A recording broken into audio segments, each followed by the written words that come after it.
Doctor तारा भवाळकरजी, Usha तांबेजी, Sanjay Naharji, doctor Ravindra शोभणेजी, प्रकाश पागेजी, doctor Shailesh पगारियाजी, लेशपाल जवळकेजी, तसंच सर्व उपस्थित असणारे लेखक, पत्रकार, साहित्यिक, कवी, प्रकाशक, वितरक, साहित्य महामंडळाचे उपस्थित असणारे सर्व सन्माननीय पदाधिकारी तसंच सदस्य, ह्या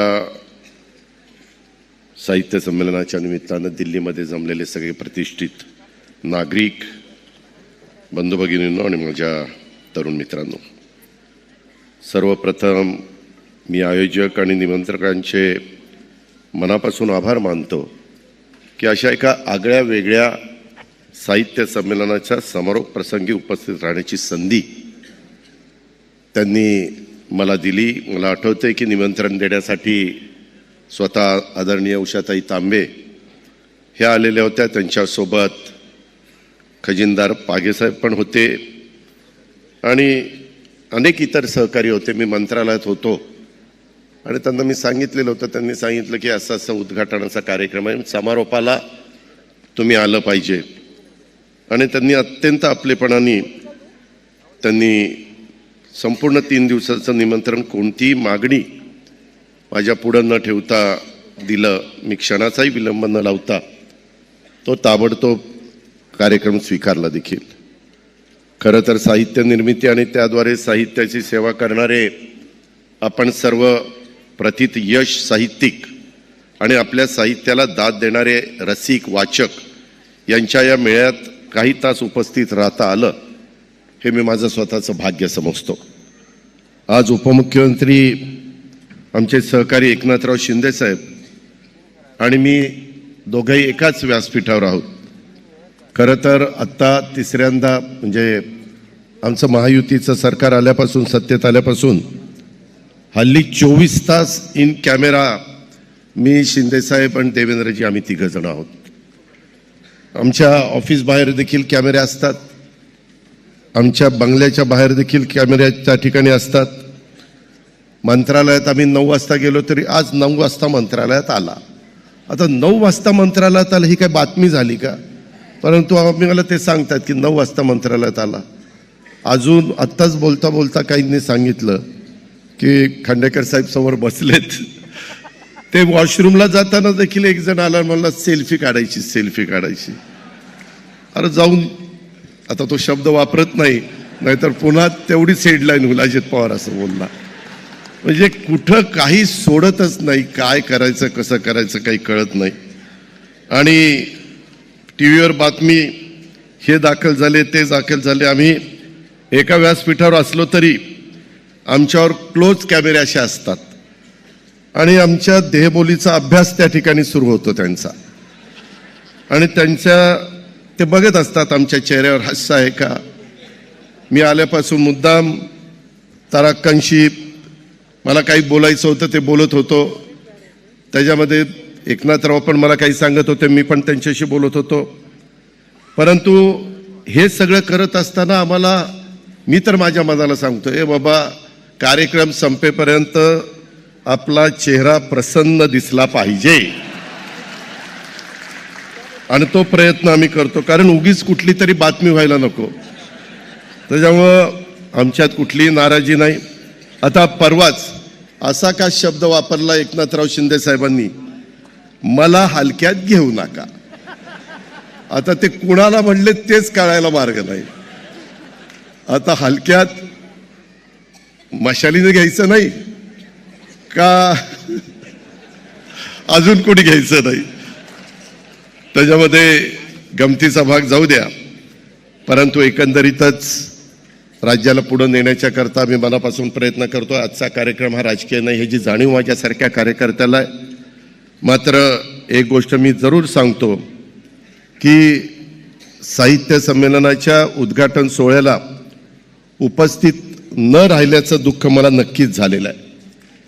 त्याचं कारण असं आहे की महिला संमेलनाध्यक्ष आदरणीय डॉक्टर तारा भवाळकरांचं, त्या आमच्या थोरली बहीण आहेत या नात्याने मी त्यांना तारक्का म्हणतो.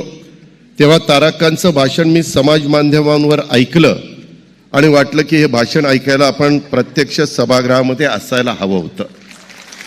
त्यांचं सात्विक सोज्वळ व्यक्तिमत्व आणि सोपे सोपे अर्थपूर्ण शब्द आणि शब्दातून ऐकू येणारा मंजूळ गोड नाद खूप प्रभावित करणारा होता. आत्ता पण मी बोलत असताना मी त्यांना विचारत होतो तुम्ही कुठं जास्त काळ राहतात, तर त्यांनी मला सांगलीमध्ये सांगितलं, दादांच्या सांगलीमध्ये.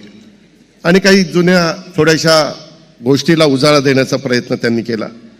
त्यांचं भाषण ज्यावेळेस आपण सगळेजण ऐकत होतो, तुम्ही तर काही जण साक्षीदार आहात, त्यांचं भाषण संपू नये असंच सगळ्यांना वाटत होतं. असं वाटलं की त्यांचं भाषण ऐकून साक्षात देवी सरस्वती आपलं मयूरासन सोडून त्यांच्या स्वागताला पुढे आली असेल आणि म्हणाली असेल की तुझ्या भाषणाने मी प्रसन्न झाली आहे. आजपासून तुला आणि तुझ्या गोड मराठीला माझ्या दरबारात कायमच पहिलं स्थान राहील आणि ते पहिलं स्थान मी देते. त्यांचं भाषण ऐकून काही ओळी या निमित्तानं मला आठवलेल्या आहेत. अफाटची शब्दधन गोडनाद सुखकारी, अग्रमान आहे जिला शारदेच्या दरबारी माझी माय मराठी. सूर सच्चा असला पाहिजे की शब्द भाषेची अडचण येत नाही, आशय भावना सहजच समोरच्या हृदयामध्ये पोचतात. माननीय पंतप्रधान यामुळेच प्रभावित झाले आणि म्हणाले फार छान. आणि हे ऐकून मराठी भाषा उदार आहे असं म्हणणाऱ्या आमच्या तारक्का लगेच तिथं म्हणाल्या. त्यांची समयसूचकता कशी, मने भी गुजराती आवडेचे, भाषा मन जोडून गेली. हे सहजा लगेच कुणाला सुचत नाही, परंतु पंतप्रधानांनी एखादा शब्द वापरला लगेच त्याला रिॲक्शन जी दिली जाते आणि ती बरोबर त्या गोष्टीला साधेल अशी असते.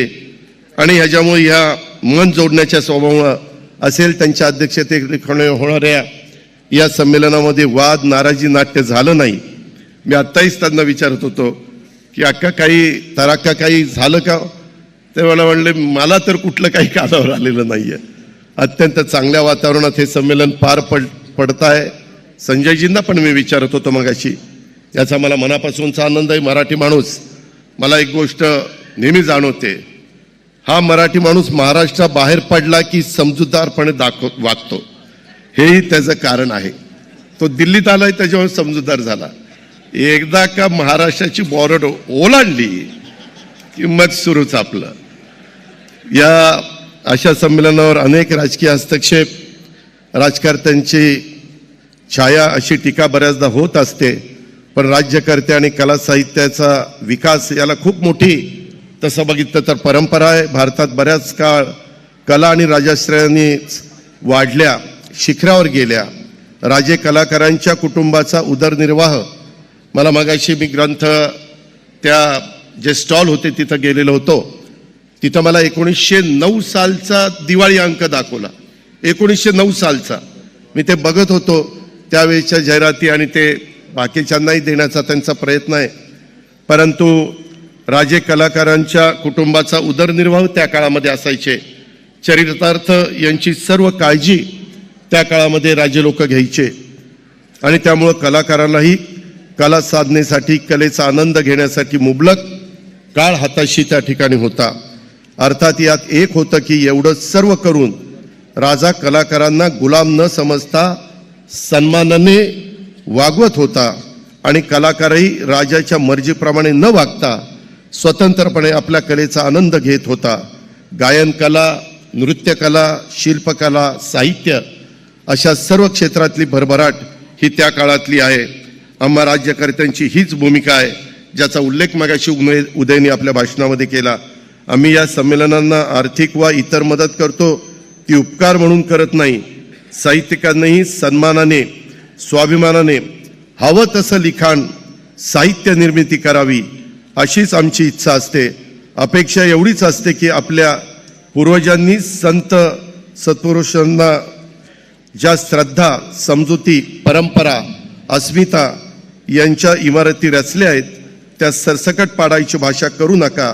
त्यात हवं तर दुरुस्त्या करा, सुधारणा करा. आपण सर्वज्ञ आहात. लिखाण वाचनाने समृद्ध आहात. आपल्या लेखनिक समाजाला जागृत करण्याची आणि योग्य दिशा देण्याची जादू आहे.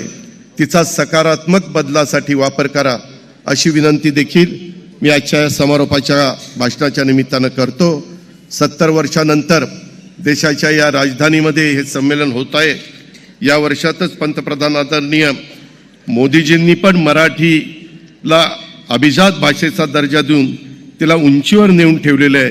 तो दर्जा कायम राखण्याची जबाबदारी आता तुम्हा सर्वांची आहे. या साहित्यिक वर्षाची सुरुवात उत्साहात झाली आहे. अध्यक्ष आदरणीय तारक्कांनी त्यांच्या छान स्मृती जागवलेल्या उभ्या महाराष्ट्राने पाहिलेल्या आहे, देशाने पाहिलेल्या आहे. गुरुस्थानी असलेले तर्कतीर्थ लक्ष्मण शास्त्री जोशी तेव्हाचे अध्यक्ष, तर आत्ताचे शिष्यस्थानी असलेल्या त्या अध्यक्षा तेव्हाचे स्वागत अध्यक्ष काकासाहेब गाडगीळ आणि आत्ताचे स्वागत अध्यक्ष आदरणीय पवारसाहेब यांच्याही आठवणी त्यांनी त्याच्यामध्ये सांगितल्या. आदरणीय तारक्का, मला खात्री आहे की या वर्षभरात आपणाकडून साहित्य क्षेत्रात जे काही योगदान दिलं जाईल, भरारी घेतली जाईल, ती निश्चितच अमूल्य असेल आणि या आपल्या कार्यकर्तृत्वाच्या स्मृती पुढे अनेक वर्ष साहित्य विश्वात जागवल्या जातील. त्यांनी विठ्ठल रुक्मिणीचा देखील उल्लेख केला. विठ्ठलाची पंढरी एकाच ठिकाणी पंढरपुरात आहे. तिथे त्यांचे भक्त दरवर्षी गोळा होतात. आपण साहित्यिक मात्र दरवर्षी जिथं गोळा होता तिथं साहित्य पंढरी निर्माण करता. भोळा भक्तिभाव, समाधान, नवीन ऊर्जा हे या दोन्ही पंढरीच्या वाऱ्यांचे विशेष गुणधर्म साहित्याच्या प्रेमापोटी दिग्गज आवडत्या साहित्यिकांना भेटण्यासाठी, भेटीतून चर्चा, चर्चेतून नवी दिशा शोधण्यासाठी भोळ्या भावांनी आपण दूरवर आलात.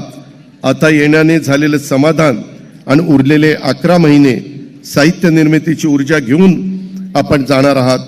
आपणा सर्व साहित्य पंढरीच्या वारकऱ्यांना मी वंदन करतो आणि परतीच्या वारीसाठी तुम्हाला सगळ्यांना शुभेच्छा देखील देतो. मराठी भाषा ही मराठी साहित्य, मराठी संस्कृतीवर प्रेम करणारी, महाराष्ट्राच्या इतिहासाबद्दल अभिमान स्वाभिमान बाळगणारी, महाराष्ट्र गौरवशाली काम करणारी आणि देशाच्या जगाच्या कानाकोपऱ्यातून आलेली तुम्ही सगळी महाराष्ट्राभिमानी मंडळी गेले 3 दिवस आस्थेने, निष्ठेने मराठी भाषेच्या प्रेमापोटी या ठिकाणी उपस्थित आहात. महाराष्ट्राचा गौरव वाढवण्यासाठी आपापल्या परीनं योगदान देत आहात. तुमच्या भाषेवरच्या प्रेमाबद्दल, महाराष्ट्र प्रेमाबद्दल, महाराष्ट्र भीमाबद्दल मनापासून मी धन्यवाद देतो. आपले आभार देखील त्या निमित्तानं मानतो. गेल्या 3 दिवसापासून भारताच्या राजधानीतल्या या ज्या तालकटोरा स्टेडियमवर साहित्य संमेलनाच्या निमित्तानं मराठी सारस्वतांचा, मराठी जनांचा, मराठी प्रेमींचा हा मेळा जमला आहे. त्या तालकटोरा मैदानाला मराठ्यांचा पराक्रमाचा मोठा इतिहास आहे, त्याचा उल्लेख मगाशी ओझरता संजय नारांनी केला. 4 शतकापूर्वी याच ऐतिहासिक तालकटोरा परिसरात मराठ्यांची छावणी पडली होती. मराठ्यांनी त्यांच्या पराक्रमाच्या जोरावर दिल्लीच्या स्वराज्याचा जरी पटका फडकवला होता. या तालकटोरा स्टेडियमवरच्या संमेलन स्थळाला छत्रपती शिवाजी महाराज साहित्य नगरी हे दिलेलं नाव त्यामुळे सार्थ आहे असं मला मनापासून वाटतं. देशाच्या राजधानीत आयोजित करण्यात आलेलं 98वें मराठी साहित्य संमेलन अनेक अर्थाने ऐतिहासिक आहे. तब्बल 70 वर्षांनी देशाच्या राजधानीत मराठी साहित्य संमेलन यशस्वी आयोजन झालंय. तब्बल 7 दशकांनी जागतिक मातृभाषा दिनाच्या दिवशी देशाचे लोकप्रिय पंतप्रधान नरेंद्र मोदी साहेबांच्या हस्ते 98व्या साहित्य संमेलनाचं उद्घाटन अत्यंत दिमागदार झालेलं महाराष्ट्राने आणि देशाने पाहिलं. प्रधानमंत्री महोदयांनी भाषणाची सुरुवात मराठीतून केली. माझ्या मराठीची बोलू कौतुके, परी अमृताते ही पैजा जिंके. या संत ज्ञानेश्वर माऊलींच्या शब्दात मोदी साहेबांनी मराठी भाषेचा गुणगौरव केले. मराठी नुसती भाषा नाही, तिला स्वातंत्र्याचा लढ्याचा सुगंध असल्याचं सांगत मोदी साहेबांनी मराठी ही भक्ती, शक्ती, युक्तीचा अनोखा संगम आहे असं म्हणत मराठी भाषेचा गौरव केला. मराठी भाषेला अभिजात भाषेचा दर्जा मिळाल्यानंतर हे पहिलं अखिल भारतीय मराठी संमेलन आहे. ते देशाच्या राजधानीत होत असल्याने संमेलनाला एक वेगळं आगळं महत्त्व आहे. मराठीला अभिजात भाषेचा दर्जा देऊन मराठीचा गौरव वाढवल्याबद्दल प्रधानमंत्री नरेंद्र मोदी साहेब आणि त्यांच्या केंद्रीय मंत्रिमंडळाचं मी पुन्हा एकदा आभार मानतो. राज्यातल्या 13 कोटी जनतेच्या वतीनं, जगभरातल्या मराठी प्रेमींच्या वतीनं त्यांना धन्यवाद देखील त्या निमित्तानं देतो. मराठीची अस्मिता, मराठीची संस्कृती, महाराष्ट्राचे वारसा, सीमा भागाचा स्वाभिमान जपणारी आणि छत्रपती शिवाजी महाराजांची माझी तुमची आपणा सर्वांची माय मराठी ही जगात सर्वाधिक बोलल्या जाणाऱ्या पहिल्या 10 भाषांमध्ये एक भाषा आहे. मी मगाशी दर्डा साहेबांचं पण भाषण बारकाईनं ऐकत होतो. खरं तर आम्ही महाराष्ट्रामध्ये जेवढ्या काही शाळा आहेत, कुठल्याही गुजराती असेल, मराठी असेल, कुठली असू द्यात, उर्दू असेल, इंग्रजी असेल, त्या सगळ्या शाळांच्यामध्ये आम्ही सुरुवातीपासून इंग्रजी कंपल्सरी केलेलं आहे. तरी देखील कुठं काही घडत असलं तर पुन्हा त्याचा फेरआढावा घेतला जाईल. आपण म्हणता ही गोष्ट खरी आहे की अलीकडच्या काळामध्ये बरेच जण आपल्या मुलांना, मुलींना, नातवांना, नातींना इंग्रजी शाळेमध्ये टाकतात. त्याच्यामध्ये तिथं CBSEला टाकतात, SSCला टाकतात, जिथं कुठं टाकायचं तिथं टाकतात. आणि एक गोष्ट खरी आहे, त्या मुलांना मराठी मुलींना बोलता येतं, परंतु मराठी वाचायला सांगितलं तर ते वाचू शकत नाही. ते इंग्रजीमध्ये मराठी असं वाचण्याचा प्रयत्न त्या ठिकाणी करतात. म्हणजे जसं आपण मोबाईलमध्ये एखादा मेसेज पाठवायचा तर हिंदीतनं पाठवत असताना कसा पाठवतो तशा पद्धतीनं ते करत असतात. ही वस्तुस्थिती मला मान्य आहे, त्याच्यामध्ये सगळ्यांनीच लक्ष घातलं पाहिजे. मगाशी बोलत असताना तुम्ही महाराष्ट्र सदनचा उल्लेख केला. खरं तर स्वर्गीय प्रणव मुखर्जी साहेबांनी त्याचं उद्घाटन केलं महाराष्ट्र सदनाचं, आणि त्यांनी त्यावेळेस बोलून दाखवलं, मी त्या कार्यक्रमाला होतो, की राष्ट्रपती भवनाच्या नंतर जर कुठली देखणी वास्तू दिल्लीमध्ये असेल तर ती महाराष्ट्र सदन आहे. एवढी चांगली ती वास्तू आहे, याचा आम्हाला निश्चितपणे अभिमान आहे. पण ते खासदार, आमदार, मंत्री, उपमुख्यमंत्री, मुख्यमंत्री, राज्यपाल ह्या सगळ्यांच्या करता आहे. पूर्वीचं एक आपलं महाराष्ट्र सदन आहे. मला उदय तुला सांगायचं आहे, उद्याच्या आजच कामकाज सल्लागार समितीची मीटिंग मी आणि एकनाथराव शिंदे आम्ही सगळेजण करून आलोय. 10 तारखेला मला अर्थसंकल्प राज्याचा सादर करायचा आहे. त्याबद्दल तू जरा माहिती घेऊन, एक गोष्ट खरी आहे त्यांनी सांगितलेली आहे की दिल्लीत जो माझा महाराष्ट्रीयन माणूस राहतो त्यांच्याकरता एक अशी जागा पाहिजे की त्यांना तिथं एकत्र भेटता आलं पाहिजे, बोलता आलं पाहिजे, चर्चा करता आली पाहिजे. अशा प्रकारचं काही सभागृह आणि काही जागा ही तिथं आहे का, तिथं आपल्याला उपलब्ध होईल का, ते उदय जरा बघ. त्याला किती कोटी रुपये लागू दे, उद्याच्या 10 तारखेला तो आकडा तिथं सभागृहामध्ये सांगितला जाईल. आणि अतिशय उत्तम म्हणजे ह्या साहित्य संमेलनाच्या निमित्तानं दर्डा साहेबांनी ती गोष्ट लक्षात आणून दिल्यानंतर एकनाथराव शिंदेंच्या साहेबांच्याही ते मनात आहे, देवेंद्रजींच्या पण मनात आहे. ते काही आपल्याला अशक्य नाही, आपण इच्छाशक्ती दाखवू आणि ते करून दाखवू. हे पण निश्चितपणे महाराष्ट्राला साजेसं अशा प्रकारची वास्तू दिल्लीमध्ये तुम्हाला सगळ्यांना अभिमान वाटेल अशा प्रकारची वास्तू आपण त्या ठिकाणी उभी करून दाखवू. हे पण मी या निमित्तानं सांगतो. एकंदरीतच मराठीला हजारो वर्षाची समृद्ध गौरवशाली परंपरा आहे. संत ज्ञानेश्वर, संत तुकाराम, संत एकनाथ, संत सावतामाळी, संत नरहरी सोनार यांच्यासारख्या संतांनी त्यांचे अलौकिक विचार मराठी भाषेत मांडले. गावखेड्यातल्या बोलीभाषांनी मराठीचं सौंदर्य अधिक वाढवलं. मराठी भाषा प्राचीन, साहित्य श्रेष्ठ आहे. लीळाचरित्र, ज्ञानेश्वरी, विवेक सिंधू सारख्या ग्रंथांनी मराठी भाषा 12व्या शतकाच्या आधीपासून अस्तित्वात असल्याचं सिद्ध केलं आहे. त्यानंतर साहित्यिकांच्या प्रत्येक पिढीनं आपल्या साहित्य कृतीनं मराठी भाषा समृद्ध करण्याचं मोलाचं योगदान दिलेलं आहे. साहित्यिक वि.स. खांडेकर, कविवर्य कुसुमाग्रज, पु ल देशपांडे, भालचंद्र नेमाडे, कवयित्री शांता शेळके, बहिणाबाई चौधरी यांच्या साहित्य कृतींनी साहित्याचा झेंडा उंच केला. स्वर्गीय यशवंतराव चव्हाण साहेब, प्रबोधनकार ठाकरे यांच्या पुरोगामी विज्ञानवादी विचारांनी मराठी साहित्याला एक नवी दृष्टी दिली. त्या सर्वांप्रती कृतज्ञ असलं पाहिजे. त्यांचंही मी या निमित्तानं आठवण करतो, स्मरण करतो. त्यांनाही मनापासून मी कृतज्ञता व्यक्त करतो. मराठी ज्ञानभाषा झाली पाहिजे, मराठीची उपयुक्तता वाढली पाहिजे. आपली भाषा केवळ अभिजात राहून चालणार नाही, तर ती बहुजात आणि बहुज्ञातही व्हायला पाहिजे. त्यासाठी आधुनिक विषय, ज्ञान, विज्ञान, तंत्रज्ञान, विद्या मराठीतून शिकवणं आवश्यक आहे. त्याचा उल्लेख परवाच मुख्यमंत्र्यांनी माझ्या माहितीप्रमाणे केला आहे. मराठी भाषेला अपेक्षित वैभव प्राप्त करून देण्यासाठी जे काही करावं लागेल ते हे महाराष्ट्राचं राज्य शासन निश्चितपणे करेल, अशा प्रकारचा विश्वास देखील मी शिंदेसाहेबांच्या उदयच्या साक्षीने या ठिकाणी व्यक्त करतो. मगाशी उदयनी काही गोष्टी बोलून दाखवल्या, त्याचं कौतुक पण केलं. त्याच्यावर मराठी उद्योग खात्याबरोबर मराठी भाषेची पण जबाबदारी आहे आणि तो अतिशय समर्पकपणे ती चालवतोय. अनेक साहित्य संमेलन वगैरे होत आहेत, त्याच्यामध्ये पण त्याचा सहभाग असतो.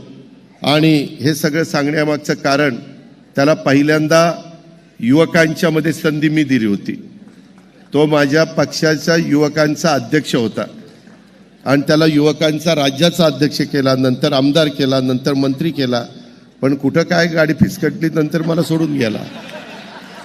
मला सोडून उद्धवजींकडे गेला, पण तिथं काही काळ राहिला, तिथून पुन्हा एकनाथरावांकडे गेला.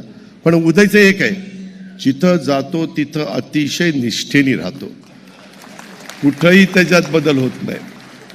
म्हणजे तो मागचं सगळं विसरून जातो. ज्यांचा जो होतो त्याचा इमानईद्वारे तो काम करतो. त्याबद्दल उदयला मानलं पाहिजे. त्याच्यामुळे बघा, त्याचे वरचे केस काळे झाले राहिलेत, पण दाढी पांढरी झाली. मित्रांनो, गमतीचा भाग जाऊ द्या, परंतु पंतप्रधान नरेंद्र मोदी साहेबांनी साहित्य संमेलन उद्घाटनाच्या भाषणात छावाची हवा भारतभर आहे असं म्हणत छावा सिनेमाच्या निमित्तानं स्वराज्य रक्षक छत्रपती संभाजी महाराजांचा गौरव केला आणि आम्हालाही त्याचा अभिमान आहे. परवाच आमच्या उपमुख्यमंत्री एकनाथराव शिंदे आणि राज्यपाल महोदयांनी ते चित्रपट बघितला आणि उदय, माझं आणि देवेंद्रजींचं काल ठरलंय 3 तारखेला अधिवेशन आहे. 4 का 5 तारखेला आपण सगळ्या आपल्या विधिमंडळातल्या सन्माननीय सदस्यांना आपण तिथंच विधानसभेच्या समोर आयनॉक्सला तो चित्रपट दाखवतोय आणि बाकीचे पण सगळे.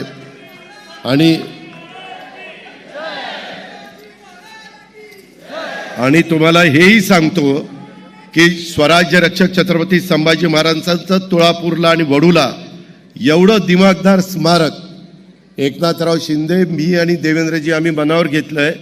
इतकं अप्रतिम स्मारक करतो की तुम्हालाही सगळ्यांना अभिमान वाटेल. आजपर्यंत कुणी तिथं लक्ष घातलेलं नव्हतं. त्याचं काम शिंदे साहेबांच्या शुभ हस्ते भूमिपूजन झालं. आम्ही दोघंही त्याला हजर होतो आणि त्याचंही काम चाललंय. त्याही बद्दल एक निश्चितपणे छावा ह्या चित्रपटामुळं एक नव्या पिढीला संभाजीराजे महाराजांची, छत्रपतींची ओळख झालेली आहे. या साहित्य संमेलनाच्या निमित्तानं छत्रपती संभाजी महाराजांच्या ग्रंथलेखनाकडे देखील मला आपलं लक्ष वेधायचं आहे. छत्रपती संभाजी महाराज शूर, वीर, पराक्रमी, मुत्सद्दी, धुरंधर तर होतेच, त्याचबरोबर ते साहित्य पंडित होते, महान साहित्यिक होते. वयाच्या 14व्या वर्षापासून त्यांची लेखणी तळपायला लागली होती. बुधभूषण, नायिकाभेद, नखशिख, 7 शतक अशा महान ग्रंथांची निर्मिती त्यांनी केली. हे फार कमी लोकांना त्या ठिकाणी माहिती आहे. या निमित्तानं स्वराज्याचे दुसरे छत्रपती असणाऱ्या स्वराज्य रक्षक संभाजी महाराजांच्या साहित्यिक कार्याचं कृतज्ञतापूर्वक स्मरण आपण करूया आणि या महान राजाला आपण मानाचा मुजरा देखील करूया.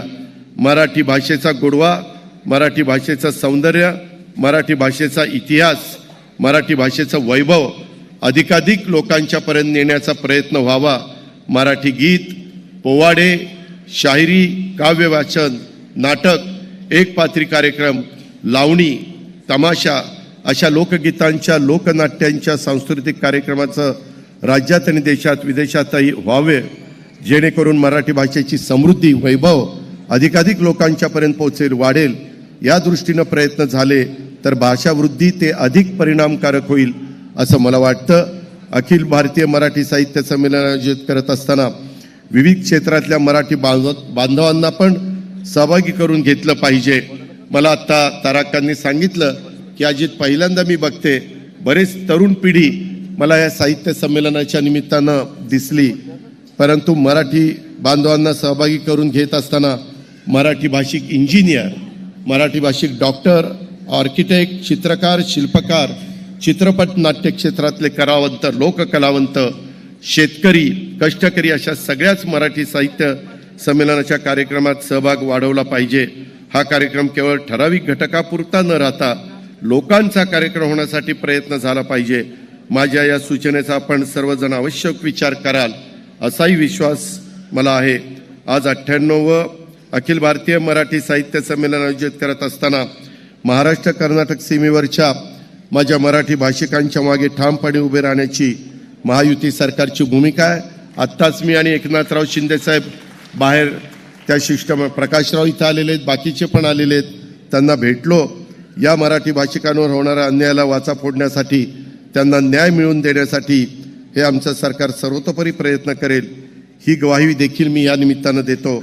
आज माझ्यानंतर उपमुख्यमंत्री एकनाथराव शिंदेसाहेब बोलणार आहेत, परंतु जाता जाता एवढंच सांगतो की महाराष्ट्र अटकेपार झेंडा रोवणारा महाराष्ट्र आहे.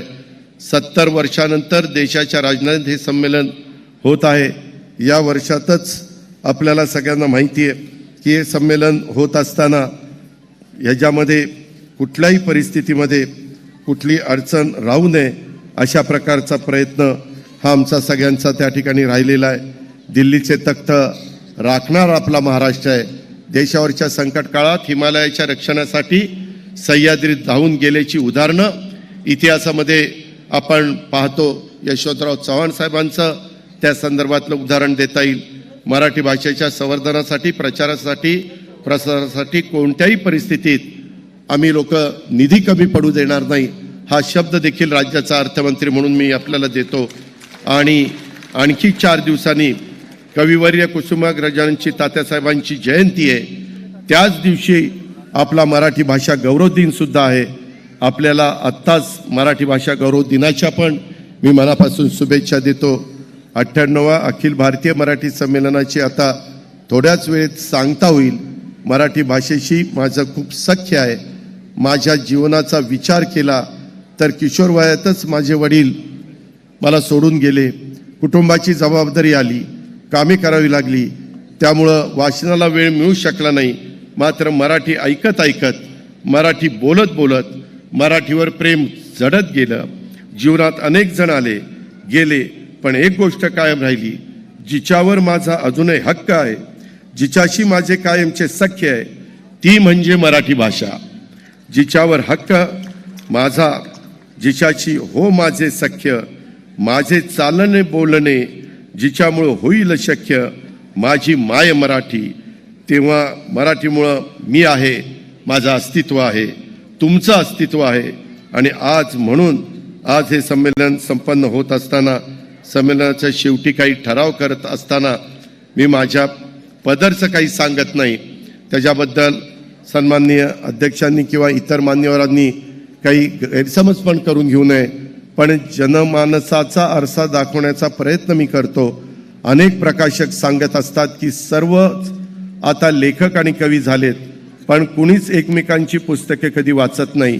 त्यामुळं पुस्तकांचा खप कमी झाला आहे. तेव्हा एक ठराव असाही करा, लेखक किंवा कवी असे म्हणावेसे वाटत असेल तर त्यांनी किमान दुसऱ्या लेखक आणि कवींची कमीत कमी 5 पुस्तकं वाचावी आणि त्यातले कुठले आवडले यावर विस्ताराने लिहावे, तरच तुम्हाला लेखक किंवा कवी म्हणण्यात येईल.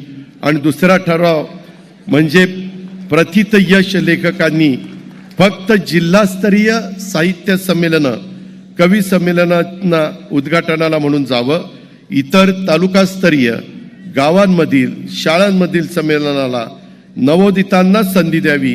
मी काही साहित्यिक नाही, काही प्रकाशक आणि नवोदित साहित्य मित्रांनी मांडायला सांगितलं म्हणून हे ठराव मांडले. ह्याच्यामध्ये गमतीचा भाग सोडून द्या, मात्र नवोदितांना पुढे आणण्याचं, त्यांचं कौतुक करण्याचं, त्यांच्या गुणवत्तेनुसार संधी देण्याचं काम त्या काळामध्ये सुरेश भट असतील, मंगेश पाडगावकर असतील, ही मान्यवर मंडळी देखील करत होती. ते पुढे चालू राहिलं तरच नवोदितांना प्रोत्साहन मिळत राहील, साहित्य निर्मिती होत राहील. समारोपाच्या निमित्तानं पुन्हा एकदा सर्व माझ्या मराठी प्रेमींना मी मनापासून शुभेच्छा देतो. आयोजकांचं खूप खूप मनापासून अभिनंदन करतो. संमेलनाच्या आयोजनात ज्यांनी ज्यांनी योगदान दिलं, संमेलन यशस्वी करण्यास हातभार लावला, त्या सर्वांचे मी आभार मानतो. सीमा भागातील मराठी बांधवांच्या पाठीशी आम्ही ठामपणे उभे असल्याची पुन्हा एकदा ग्वाही देतो. जाता जाता कविवर्य कुसुमाग्रजांच्या कवितेत 4 ओळी म्हणतो आणि थांबतो. माझ्या मराठी मातीला नका म्हणू हीन दीन, स्वर्ग लोकाहून थोर, मला तिचा अभिमान. सर्वांचे आभार. धन्यवाद.